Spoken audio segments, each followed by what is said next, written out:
The air is thin at 25,000 feet. So thin it burns the lungs if the oxygen falters for even a moment. Inside the aluminum body of a heavy bomber, the cold presses in from every direction, turning breath into frost and metal into something brittle and unforgiving. It is late 1943. Daylight over. Europe has become a killing ground. Below. The continent lies fractured rail yards, factories, bridges, and cities stitched together by supply lines feeding the German war machine. Above it, the United States Army Air Forces are fighting a war of altitude and endurance, sending formations of heavy bombers deep into enemy territory. Without fighter escort for much of the journey, trusting altitude, formation discipline, and defensive firepower to keep them alive, the doctrine is precise. Bomb by day. Hit industrial targets with accuracy. Break the enemy's ability to wage war. The reality is merciless. Every mission begins the same way. Engines coughing to life on frozen runways in eastern England. Crews climbing aboard aircraft they know may not bring them home. A standard tour is 25 missions. In 1943, survival to the end of that tour is statistically unlikely. Crews know the numbers. They feel them every time they look at the empty bunks left behind by men who didn't return. On this morning, the formation assembles slowly in the sky. Dozens of B-17 flying fortresses climbing into their designated positions. From a distance, the aircraft looks solid, orderly boxes of silver reflecting pale sunlight. Up close, each one vibrates with strain. 4 engines thunder at near constant power. Control cables hum. The aircraft is already fighting gravity long before the enemy ever appears. The B-17 is built for punishment. Multiple spars in the wings. Redundant control systems. Armor around critical crew positions. Up to 13.50 caliber machine guns bristling from nose to tail. It is not invincible. It is survivable sometimes. The men inside know what waits ahead. The German flak belts ring key targets like iron crowns.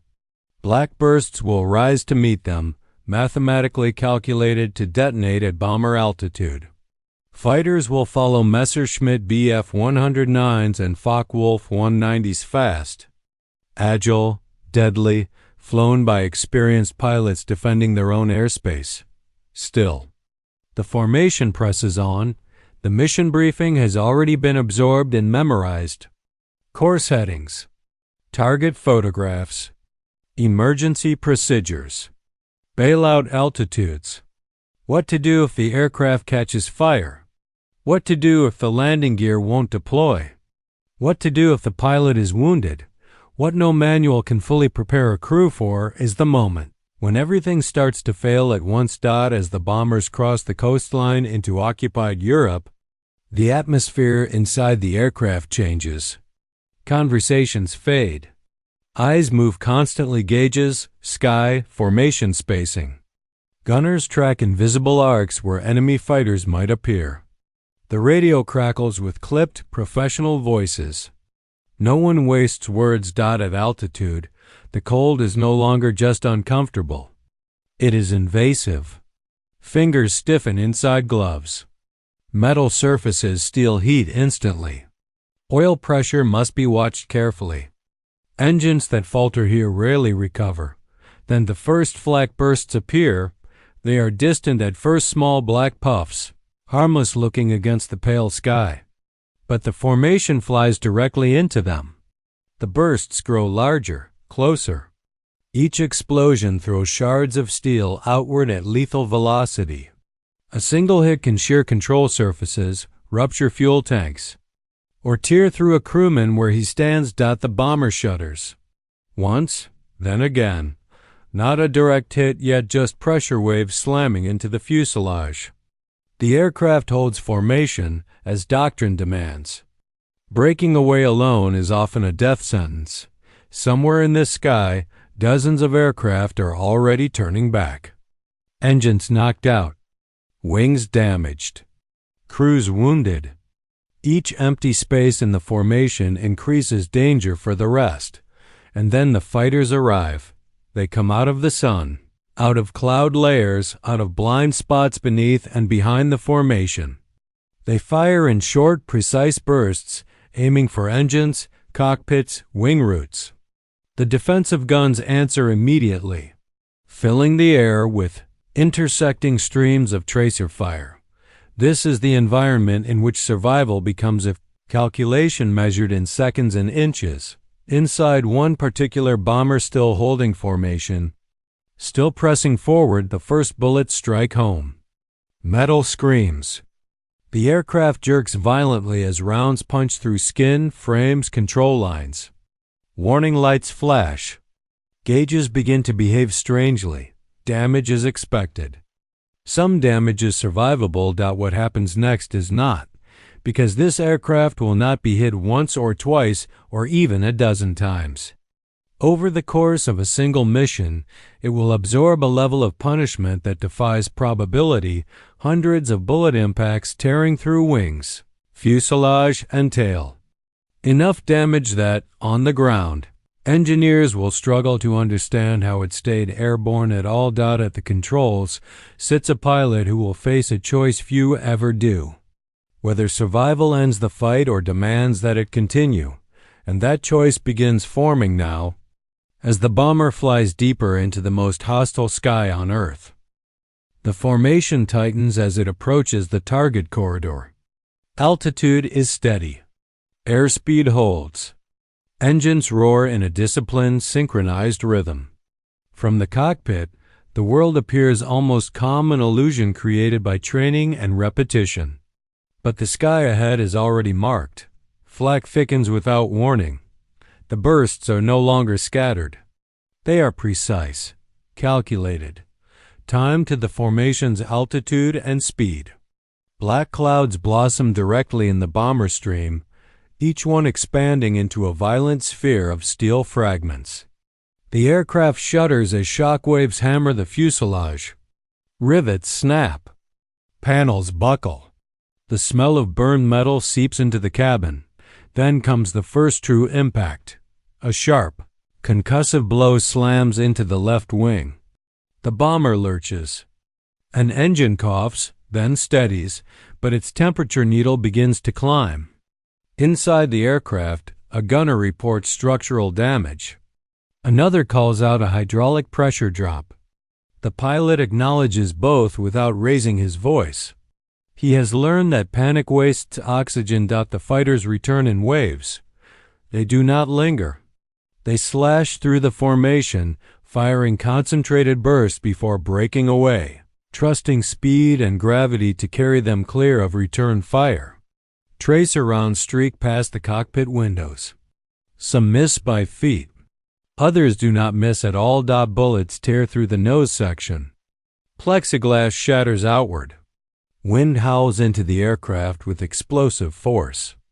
Loose objects are ripped from their mounts. A crewman is knocked off balance. Blood freezes almost instantly in the sub-zero air.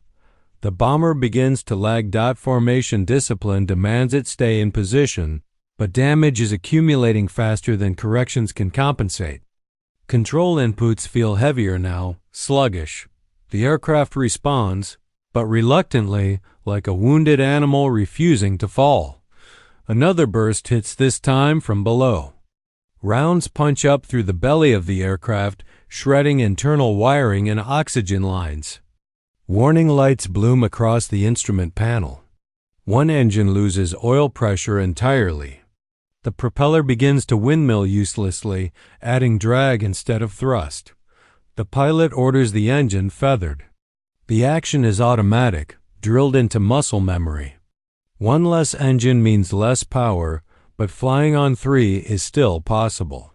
For now, flak claims its turn again. A near-direct hit explodes just off the starboard side. Shrapnel rips through the fuselage, tearing holes the size of fists, then arms, then something larger still. The bomber jolts violently downward before recovering. The intercom erupts with overlapping damage reports, control cables severed, gun mounts jammed.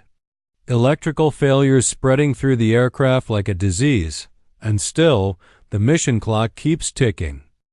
The target lies ahead. Bomb doors must open on schedule. The formation cannot slow. The bomber presses on, now visibly damaged, now drawing attention it does not want. Enemy fighters notice. They converge with purpose, focusing on the wounded aircraft drifting slightly out of alignment. Concentrated fire rakes the wings. Fuel leaks spray into the slipstream, atomizing into a mist that could ignite at any moment. A second engine sputters. The cockpit fills with the stench of gasoline and hot oil. At this point, many crews would already be preparing to abandon ship. Bailout procedures are designed for moments like this. Altitude is sufficient. The parachutes are close at hand, but abandoning formation over enemy territory carries its own risks. Flak does not discriminate against falling men. Fighters often strafe parachutes. Survival is never guaranteed. The bomber absorbs more hits, dozens now, than scores more. Control surfaces are perforated. Sections of the fuselage resemble torn fabric rather than metal skin. The tail vibrates unnaturally, sending tremors through the entire airframe, yet the aircraft remains airborne. The pilot adjusts trim constantly. Compensating for damage the instruments can no longer fully measure. Every correction is small, deliberate. Too much force risks structural failure. Too little invites a stall. The bomb run begins. Despite everything, the wounded crew, the failing systems, the shredded airframe, the aircraft aligns with the target. Bomb doors open, adding drag to an already struggling machine. Flak reaches its peak intensity now, bursting so close the aircraft seems to fly through solid walls of explosions. When the bombs finally release, the aircraft jumps upward slightly, relieved of weight it can barely afford to carry. The doors close. The turn away from the target begins. That is when the full cost becomes clear. Another engine fails. Then another begins to falter. The bomber is no longer just damaged, it is crippled. Altitude starts to bleed away, slowly at first, then faster. The formation pulls ahead, unable to slow without endangering themselves. The bomber is alone now. By the time it limps out of the flak belt, it has been struck again and again so many times that counting individual impacts is no longer possible in the air. The sky grows quieter, but the danger has not passed. The long flight home still lies ahead, across hostile territory, across open water, with an aircraft that should not still exist, and inside the cockpit, the pilot makes a decision not about survival alone, but about responsibility, control, and whether endurance has limits. That decision, and the man behind it, cannot be understood without stepping back into the doctrine, the numbers, and the brutal logic that made missions like this necessary. By 1943, the air war over Europe had become a test of arithmetic as much as courage. The United States Army Air Forces believed in daylight precision bombing.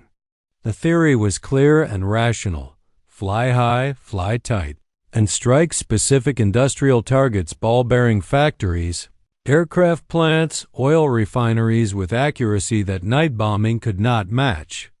Destroy the enemy's ability to fight, and the war would collapse from within. But theory met reality at altitude. German air defenses were layered, deliberate, and deadly. Early warning radar tracked bomber streams from the moment they crossed the coast. Flak batteries were pre-sighted and coordinated, creating corridors of explosions that bombers had to fly through, not around. Fighter control units vectored interceptors directly into the formations, timing attacks for moments of maximum vulnerability during turns on the bomb run, or when aircraft drifted out of alignment. The numbers reflected the cost. In mid-1943, Loss rates for unescorted daylight bombing missions were often unsustainable. On some raids, 10% of the attacking force failed to return. That meant one bomber destroyed for every 10 that took off. Over the course of a standard 25-mission tour, the mathematics were unforgiving. Many crews understood quietly, without saying it aloud, that completing a full tour depended less on skill than on luck. The aircraft itself was both the solution and the problem. The B-17 Flying Fortress was designed to survive damage. Its multiple engines allowed it to fly even after losing one or sometimes two. Its wing structure could absorb punishment that would tear lighter aircraft apart. Its defensive armament created overlapping fields of fire meant to discourage fighter attacks, but survivability was not invulnerability. German pilots adapted quickly. They learned to attack from head-on, where defensive fire was weakest and closing speeds were highest. They used cannon fire to punch through armor and structure in seconds. Flak crews refined their aim, adjusting fuse timing and barrage patterns with each passing month. Every improvement on one side triggered a response on the other. Bomber formations grew tighter to concentrate firepower. But tighter formations meant less room to maneuver when flak bursts appeared directly ahead. Higher altitudes reduced some flak effectiveness but increased cold, oxygen dependence, and mechanical strain. More guns meant more weight. More weight meant less performance margin when engines failed. For the men inside the aircraft, this strategic chess game translated into a simple daily reality. Long hours of anticipation, followed by minutes of overwhelming violence. A mission could last 8 hours.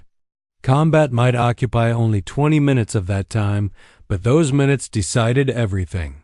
Crews learned to live inside that imbalance, to endure boredom and fear in equal measure. Psychological strain became as dangerous as physical damage. Fatigue accumulated mission by mission.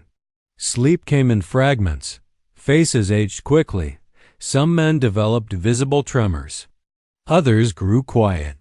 Crews formed tight bonds not out of sentimentality, but necessity. Each position depended on the others.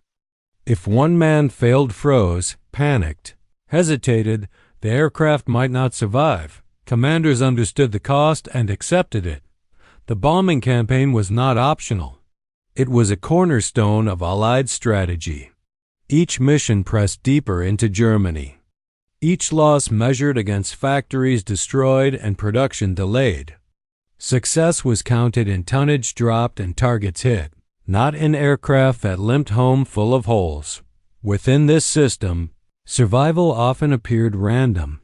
One bomber could fly through a flak belt untouched while another, a few hundred yards away, was torn apart.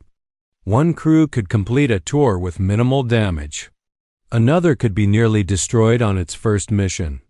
Pilots learned quickly that control had limits. Skill mattered. Discipline mattered. But chance always had the final vote. It was inside this brutal framework that the damaged bomber from the previous section kept flying, an aircraft that had absorbed punishment far beyond design expectations. Commanded by a pilot operating inside a doctrine that offered no guarantees and little mercy. To understand why that pilot responded the way he did, why he held formation longer than reason suggested, why he continued after damage mounted, we must look not just at the war, but at the man before the mission, because no aircraft flies itself into hell without a human will guiding it there. Long before the aircraft was riddled with holes, before engines failed and control cables snapped, the pilot had already been shaped by a system designed to produce calm under pressure. He did not arrive in combat by accident. Like thousands of others. He entered flight training during a period when the United States was expanding its air arm at unprecedented speed. The process was relentless. Primary training filtered out those who lacked coordination or discipline. Basic training intensified the pressure. Advanced training refined it into habit. By the time a man earned his wings, hesitation had been trained out of him not through bravado, but repetition. Mistakes were punished early when the cost was low. In combat, there would be no margin at all. Heavy bomber pilots were trained differently from fighter pilots. Their aircraft were larger, slower to respond, and required anticipation rather than reflex. A fighter pilot reacted in seconds. A bomber pilot thought in minutes. Course corrections were planned. Emergencies were managed, not fought. The pilot learned to trust procedures even when instinct urged otherwise. He learned how an aircraft felt, when it was healthy and when it was not. Subtle vibrations, small changes in control pressure, the sound of engines drifting slightly out of harmony. These details mattered. In combat, they could mean the difference between compensating early and losing control entirely. Crew coordination became second nature. Pilots did not work alone.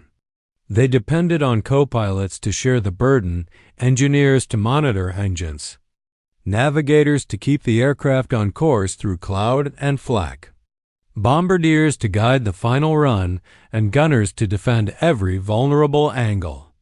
Authority was centralized, but survival was collective. Trust was not optional. By the time this pilot reached his operational unit in England, he had already absorbed months of instruction, warnings, and statistics.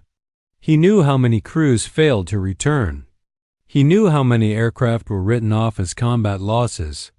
He knew that damage was not an abstract concept, but an expected outcome, yet he flew anyway, not out of ignorance, but acceptance. The first missions rarely involved heroics. They were exercises in discipline, holding formation, following headings, maintaining altitude, responding correctly when flak bursts appeared closer than expected. Each sortie added experience. Each one chipped away at the illusion of control. The pilot learned how fear manifested in himself. It was not panic. It was focus narrowing too tightly, a tendency to fixate on one problem while others emerged. Training addressed this directly. Instructors emphasized prioritization. Keep the aircraft flying first. Everything else was secondary. A damaged plane in the air was still a plane. A perfect one on fire was not. By the time the mission in question was assigned, the pilot had already seen aircraft fail around him. He had watched formations return with gaps torn through them.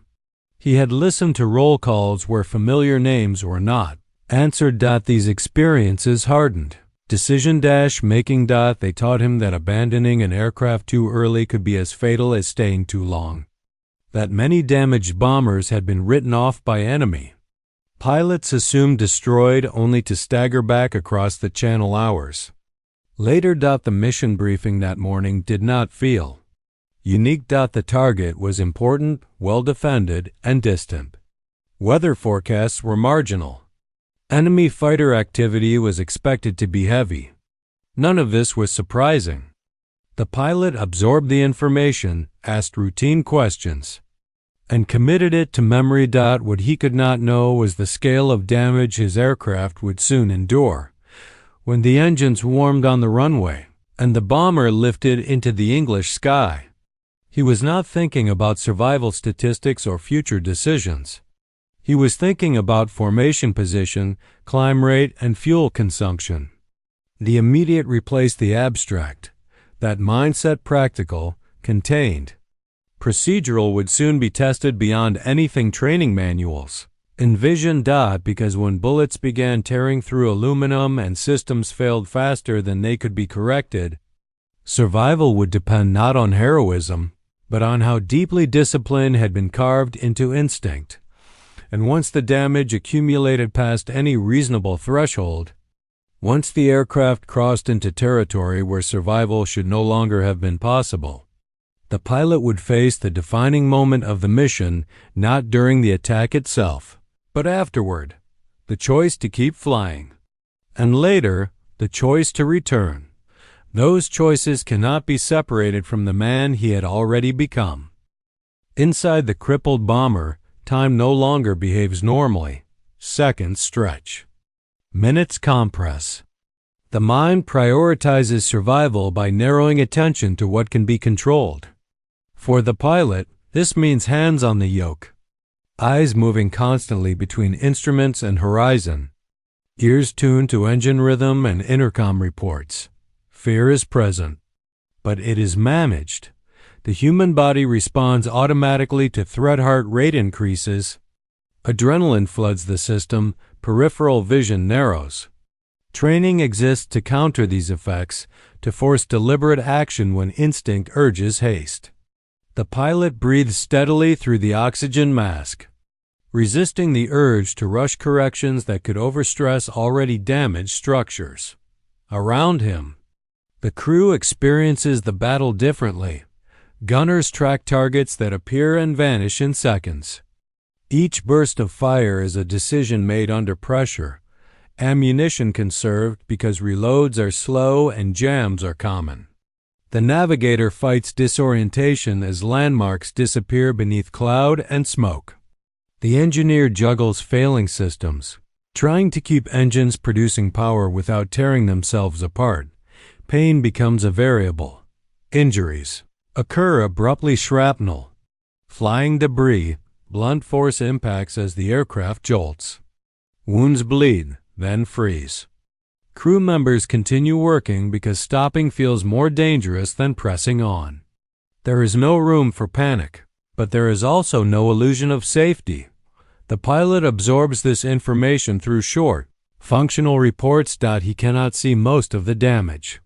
He must imagine it, constructing a mental model of an aircraft he no longer fully recognizes. Every decision is made with incomplete data. Every correction based on trust in the crew, in training, in the assumption that the aircraft will respond one more time. Angle 2, the tactical reality from a tactical standpoint. The bomber is now operating outside doctrine. Formation flying is the primary defense of heavy bombers. Overlapping fields of fire reduce vulnerability to fighter attack. Mutual support increases survivability.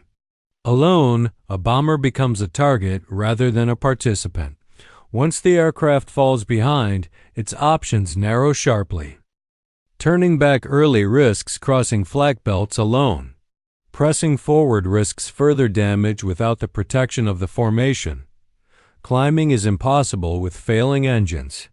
Descending too rapidly risks structural failure or interception at lower altitudes. The pilot chooses the least dangerous option available at each moment. He maintains altitude as long as power allows, trading speed for control. He avoids sharp turns, knowing the wings have been compromised. He relies on gunners to discourage close-in attacks, even though ammunition is dwindling and gun mounts may be damaged. German fighter tactics exploit these weaknesses. Fighters attack from blind angles, aiming to disable rather than destroy immediately. A bomber forced to ditch or crash behind enemy lines still counts as a victory. Head-on passes become more frequent as the bomber loses formation cover. Each successful defensive burst buys time, not safety. The tactical equation is brutally simple. Stay airborne long enough to escape enemy airspace. Every minute inside it increases the chance of another hit. Every hit increases the chance of catastrophic failure. By the time the bomber reaches relative quiet beyond the heaviest defenses, it has already exceeded reasonable expectations of survival. The aircraft is a patchwork of damage held together by stress distribution and luck. And yet, the most remarkable aspect is not that it survived this long. It is that, despite everything, the aircraft remains controllable. That fact alone raises deeper questions about engineering, about redundancy, and about how a machine designed for war can endure punishment that defies its own specifications. Those questions lead directly into the next set of angles, ones rooted not in emotion or tactics, but in metal, design, and the enemy's evolving methods of destruction, the B-17 Flying Fortress was not miraculous. It was methodical. Its survivability came from redundancy layered upon redundancy. Control cables were duplicated and routed along different paths. Fuel tanks were segmented and later in the war, self-sealing. The wing structure was built around multiple spars, distributing stress rather than concentrating it in a single failure point. Engines were spaced widely enough that damage to one did not automatically compromise the others. This design philosophy mattered now. Bullets that tore through one system often missed another by inches. Shrapnel that shredded outer skin sometimes lost enough energy to spare critical internal components. Even when controls were partially severed, remaining linkages could transmit just enough force to keep the aircraft responsive, heavy, sluggish. But alive. The holes themselves were not always the greatest danger. What mattered was where they were. A wing full of perforations could still generate lift. A fuselage riddled with impacts could remain structurally sound. But damage to a single load-bearing spar, a critical hydraulic line, or the cockpit itself could end everything instantly. That this bomber survived hundreds of impacts suggests not invincibility but statistical fortune combined with design intent. The aircraft was not meant to be untouched. It was meant to be damaged and still fly. By the time it limped home, engineers would later struggle to explain how aerodynamic balance had been maintained at all. Control surfaces were compromised. Skin panels were torn open. The aircraft should have entered uncontrollable yaw or roll long before reaching safety. It did not. Angle 4. Leadership. Under mechanical collapse, leadership in the air does not look like command on the ground. There is no shouting, no speeches, no time for persuasion. Authority expresses itself through clarity, tone, and decision-making speed. The pilot's voice over the intercom remains measured, not because fear is absent, but because fear is contained. Each instruction is short. Each acknowledgement precise. When systems fail, blame is irrelevant. The pilot does not ask why something happened. He asks what still works. That mindset keeps the crew oriented forward rather than frozen in shock. Leadership also means restraint. The temptation to overcorrect is constant. A sudden drop in altitude invites aggressive pullback on the yoke. A drifting wing tempts sharp rudder input, but damaged aircraft punish excess. Structural failure often comes not from enemy fire, but from pilots demanding too much of compromised frames. The pilot resists that instinct. He flies the aircraft he has, not the one he wishes he still possessed. He accepts limitations quickly and adjusts expectations downward. Survival becomes a matter of managing decline rather than restoring. Strength. That discipline extends to the crew. Injured. Men are acknowledged but not allowed to dominate. Attention unless the aircraft itself is at risk. Fires are prioritized. Fuel leaks are monitored. Oxygen failures are rerouted. Every decision feeds back into the central objective. Keep flying. From the German side, the bomber should already be dead. Luftwaffe pilots are trained to recognize kill indicators: smoke, engine failures, formation breakaway, visible structural damage. A bomber trailing behind the formation, bleeding altitude with engines out, is typically marked as a confirmed or probable kill, but confirmation requires witnessing destruction. Fighters may disengage to conserve fuel or ammunition, assuming gravity will finish the work. Flak crews track formations, not individual stragglers, shifting fire to the next wave of targets. This bomber exists in a tactical blind spot, too damaged to be considered a priority, too stubborn to fall. That miscalculation creates a narrow corridor of survival. The aircraft is no longer worth sustained attention, yet still dangerous enough to defend itself. It slips through layers of enemy control not because it is strong, but because it is underestimated. By the time it reaches friendlier airspace, the damage tally is already extraordinary. What neither side yet fully understands is just how extreme it truly is. That realization will come only after the wheels touch the ground. Engines finally silenced, and the aircraft is examined not as a combatant, but as evidence. And when that moment arrives, it will mark the turning point of this story, not in the sky, but on the ground. The return flight is supposed to be easier. That belief has killed more airmen than enemy fire. As the bomber turns away from the target and begins the long journey back toward the channel, the adrenaline that carried it through the flak belt starts to fade. What remains is damage unmasked, uncompensated, and growing worse by the minute. Altitude continues to slip. With multiple engines compromised, the aircraft can no longer maintain its assigned height.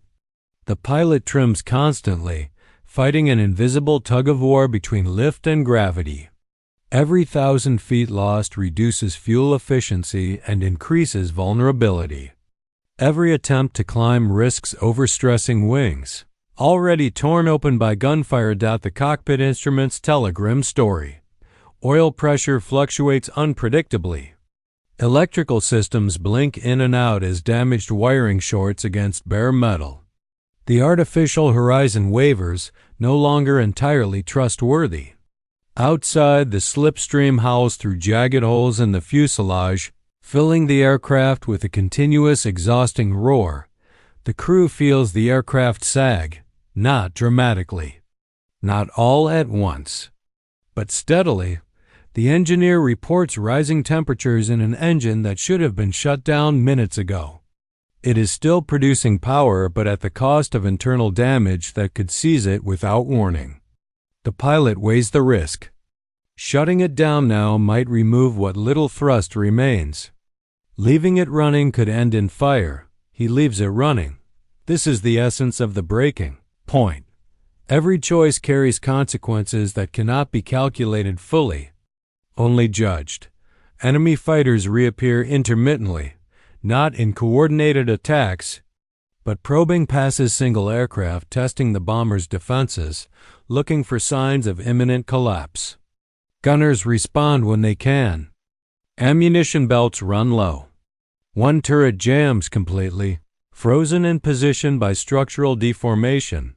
A sudden vibration ripples through the aircraft. Not flak, not gunfire, structural stress. The bomber hits turbulence, and the damaged airframe reacts unpredictably. The wings flex unevenly. The tail oscillates slightly, a motion small enough to miss, but dangerous enough to signal approaching limits. The pilot eases back on speed, sacrificing precious altitude to reduce strain. Below, the ground is still hostile. Emergency landing options are almost non-existent. Ditching over land means capture or worse. Ditching at sea carries its own lottery of survival. The English coast remains hours away. Inside the aircraft, exhaustion sets in. Hands cramp around controls. Oxygen masks chafe raw skin. Voices on the intercom sound distant, thinner than before. Injured crewmen grow weaker. Blood loss is measured not in drama, but in quiet fading strength. Then another system fails. Hydraulics, already compromised, drop further. Control response becomes heavier, then uneven. The bomber begins to yaw slightly to one side.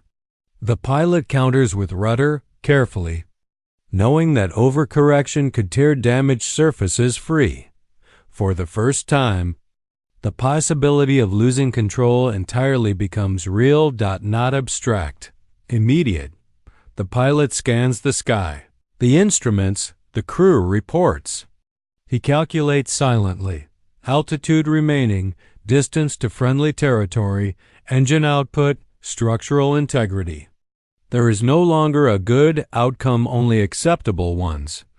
Bailout is considered, not announced. Not ordered. Consider. But altitude is marginal. The bomber is still moving forward, still controllable, still against all logic flying. The pilot understands something critical in this moment.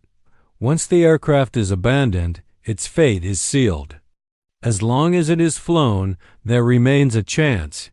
He chooses to stay with it. The decision is not heroic. It is practical.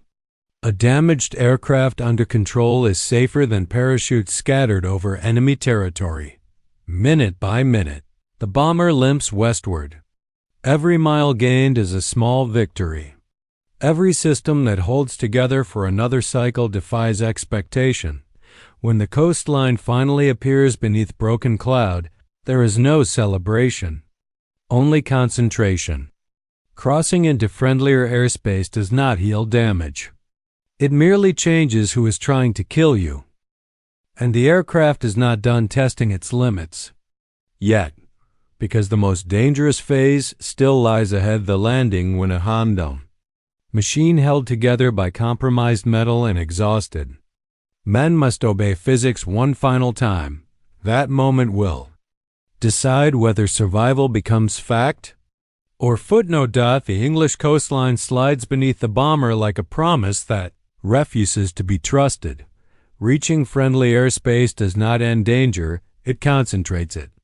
The pilot must now bring down an aircraft that no longer behaves as designed, with systems degraded beyond checklist scenarios and structural damage, whose true extent remains unknown. The descent begins cautiously. Speed is reduced to lessen aerodynamic stress.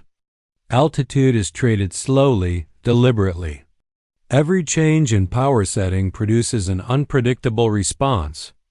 The aircraft shudders as damaged surfaces catch turbulent air at lower levels. The sound inside the fuselage changes, less wind roar, more creaking metal. The landing gear is lowered. One wheel locks into position immediately. The other hesitates, then drops partially before stopping. The indicator light flickers uncertainly. Hydraulic pressure is nearly gone. The crew attempts manual extension, cranking under physical strain, knowing that asymmetry during landing could shear the aircraft sideways. The gear finally locks. Barely. Flaps are another risk. Extended too aggressively, they could overstress the wings. Left retracted, landing speed will be dangerously high. The pilot selects a partial setting, accepting a longer rollout in exchange for structural survival. The runway comes into view from the ground. Observers already understand something is wrong. The aircraft silhouette is uneven. Panels are missing. Smoke stains trail back from engine nacelles. It flies lower and slower than normal, every movement cautious.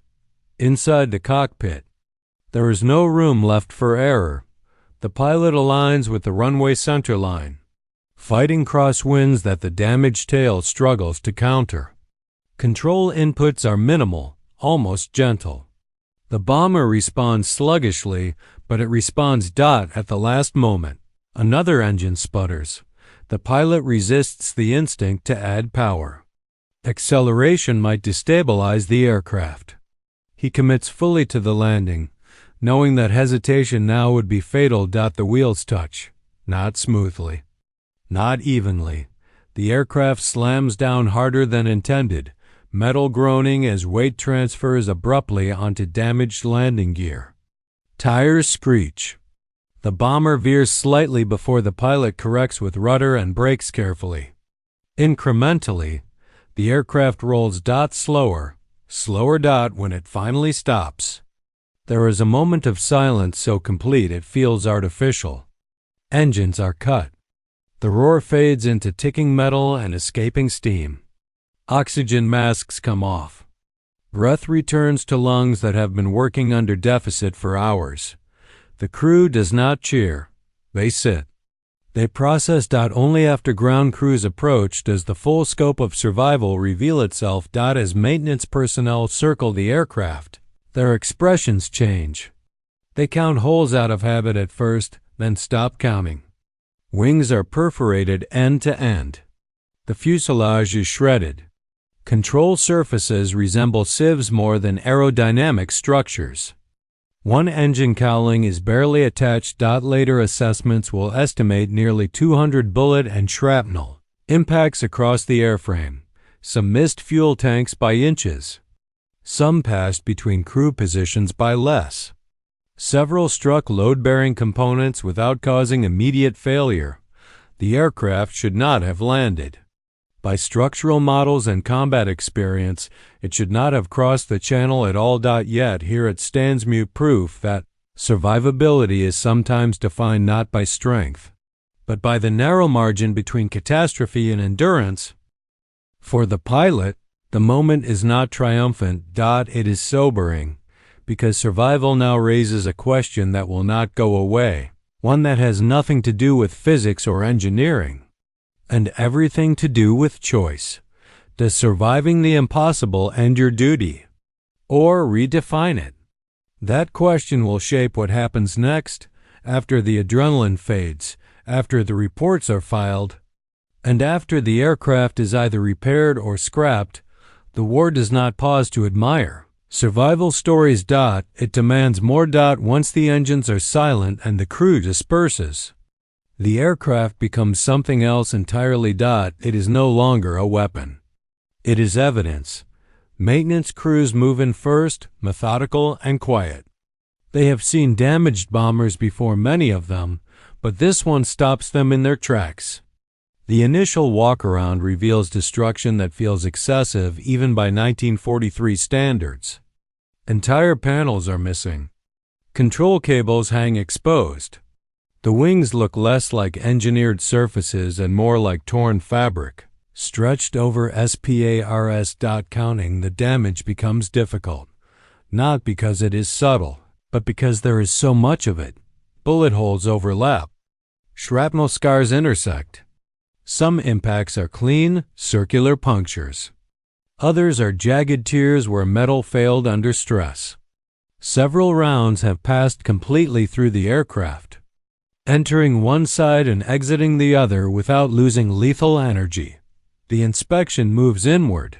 Inside the fuselage, wiring looms are shredded and rerouted in emergency fashion.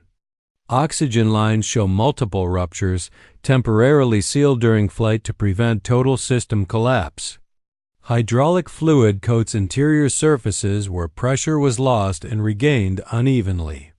Bloodstains mark where crewmen were injured but kept working.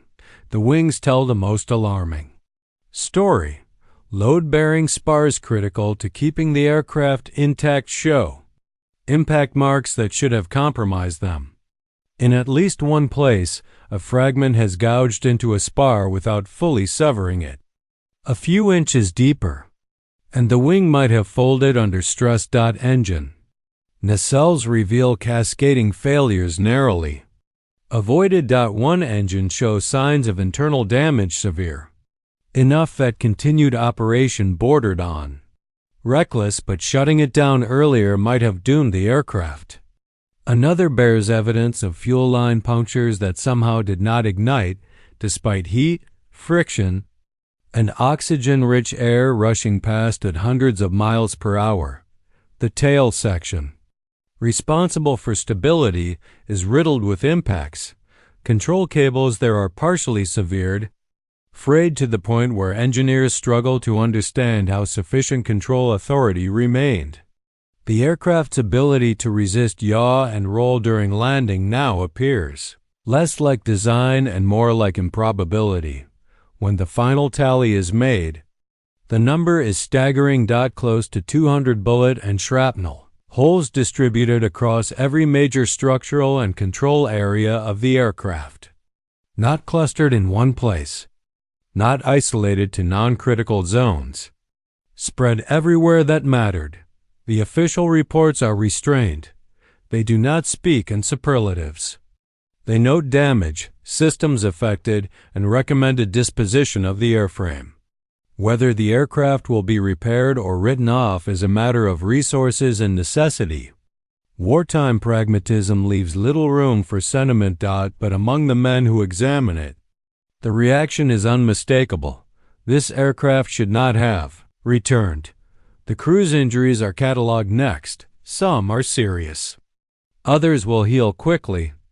None are fatal, a fact that feels almost absurd given the violence the aircraft endured. Medical officers note exposure injuries, shrapnel wounds, concussion symptoms.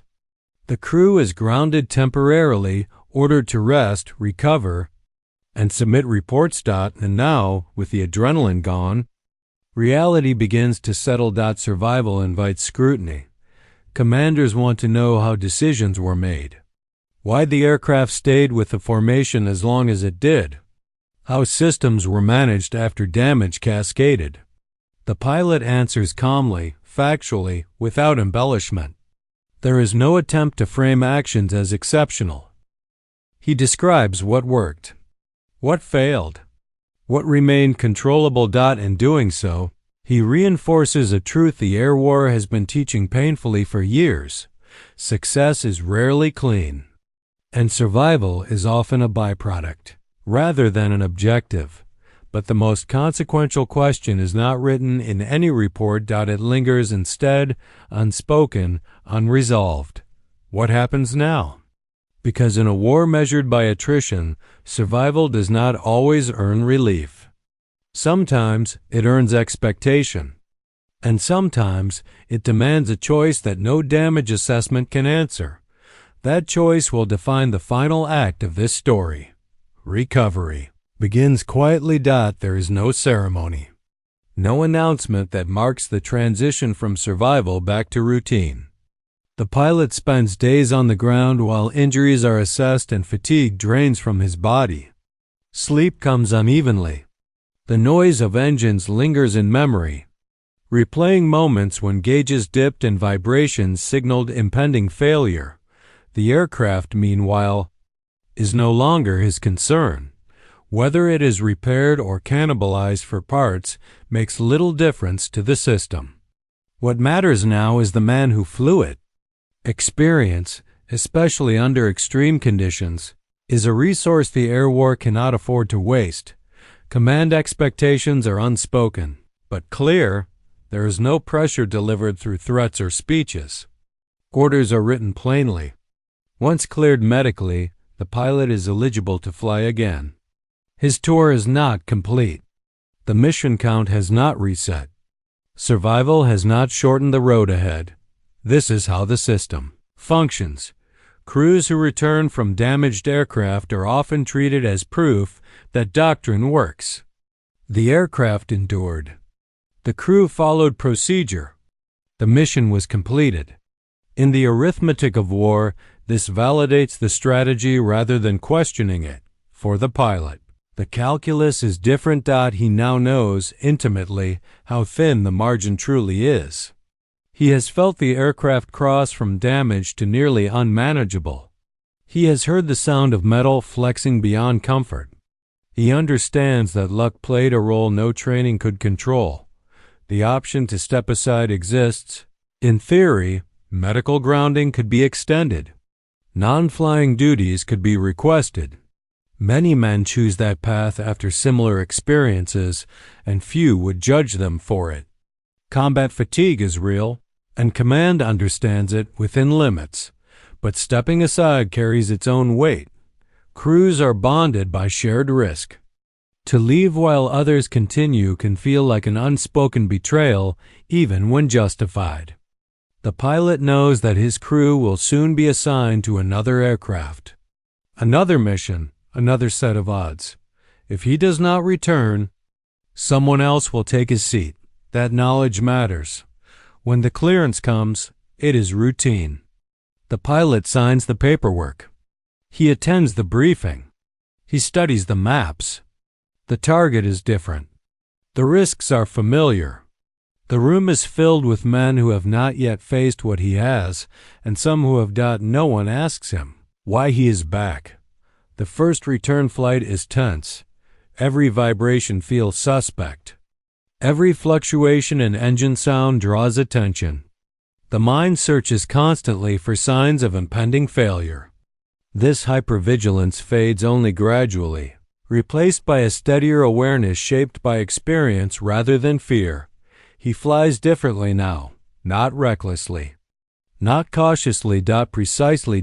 He understands which warnings matter and which can be managed. He trusts procedures because they have been tested under the worst conditions imaginable. He leads with calm because he has seen how panic narrows options. Mission by mission, he continues. The said mission, the one with nearly 200 bullet holes, does not become a story he tells often. It is referenced in reports, remembered by ground crews, and noted by commanders, but it is not mythologized in the moment. The war does not pause to celebrate survival. Only later will its significance become clear, because returning after such damage is not about bravado. It is about continuity, about a system that demands endurance and individuals who decide again and again whether they will meet that demand. The pilot's choice to fly again does not change the course of the war by itself. It does something quieter, and perhaps more important. It sustains the machine, and in sustaining it, the pilot becomes part of a pattern repeated thousands of times across the air war, men absorbing the impossible, returning and climbing back into aircraft that promise nothing except another test. What remains, once the missions end and the numbers are tallied, is the question of meaning. What did survival like this mean for the war, for technology, and for the humans who endured it? That question belongs not to reports or orders, but to reflection. When the war ended, the aircraft that survived nearly 200 bullet holes became an anomaly on paper, an outlier in damage, charts, and maintenance logs. It did not alter strategy. It did not change doctrine. It did not win a campaign.